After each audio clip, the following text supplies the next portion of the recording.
Assalamualaikum semuanya. Selamat datang di channel kami.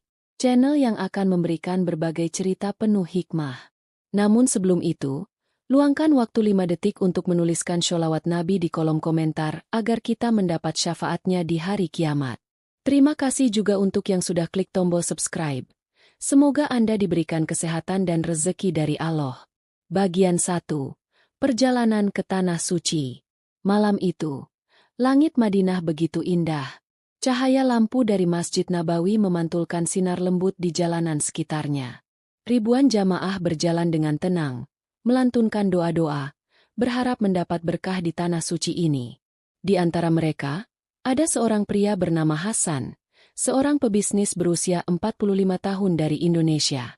Ini adalah umrah pertamanya, dan ia begitu bersemangat untuk mengunjungi makam Rasulullah.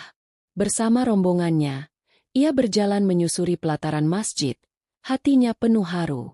Ia telah menabung selama bertahun-tahun untuk bisa sampai ke tempat suci ini.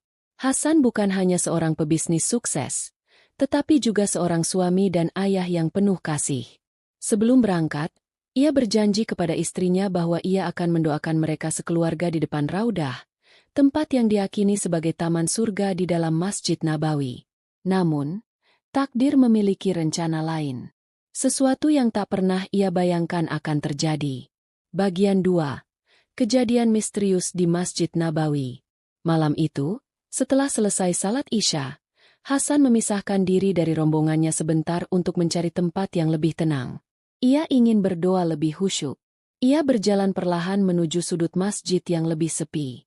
Tiba-tiba, ia merasa ada sesuatu yang aneh.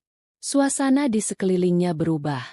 Udara yang tadinya sejuk kini terasa hangat, dan suara orang-orang di sekitarnya terdengar samar-samar, seolah-olah ia berada dalam gelembung waktu yang berbeda. Ia melihat sekeliling, tetapi orang-orang yang tadi berdesakan di masjid perlahan menghilang dari pandangannya. Ia mencoba berjalan lebih jauh, tetapi langkahnya terasa berat, seolah-olah ada kekuatan yang menahannya. Dalam sekejap mata, Hasan menghilang tanpa jejak. Orang-orang di sekitarnya tidak menyadari kejadian ini. Rombongan Hasan yang menunggunya mulai panik. Mereka mencarinya di seluruh masjid, bertanya kepada petugas, tetapi tidak ada yang melihat kemana Hasan pergi. Hasan seolah lenyap begitu saja. Bagian 3. Penyelidikan CCTV dan fakta mencengangkan. Petugas keamanan Masjid Nabawi segera dipanggil. Mereka memeriksa seluruh area dan mencoba melacak keberadaan Hasan melalui CCTV. Apa yang mereka temukan membuat bulu kuduk merinding. Rekaman CCTV menunjukkan Hasan berjalan di lorong masjid, tetapi tiba-tiba, tubuhnya mulai menghilang secara perlahan, seperti tertelan oleh udara. Tidak ada orang lain di sekitar yang tampak bereaksi atau melihat kejadian itu secara langsung.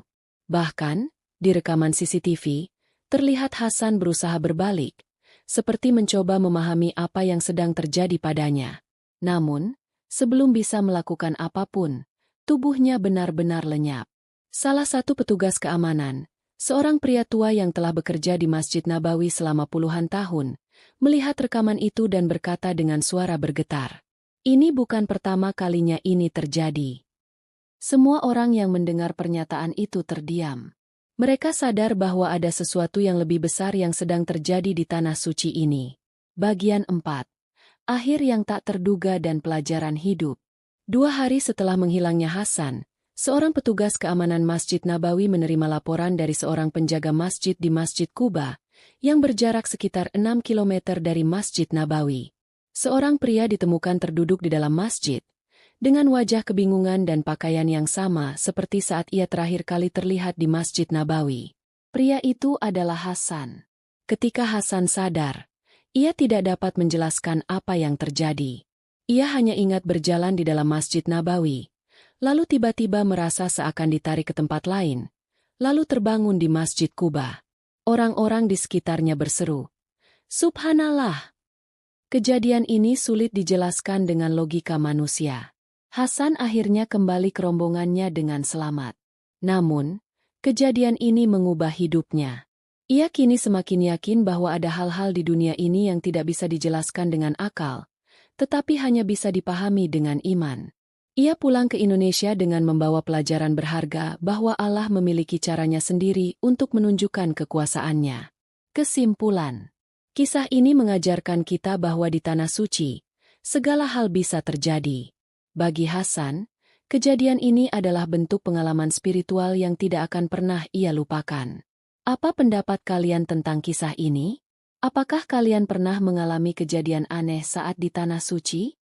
Tulis di kolom komentar dan jangan lupa like subscribe agar kita bisa terus berbagi kisah-kisah inspiratif lainnya. Wassalamualaikum warahmatullahi wabarakatuh.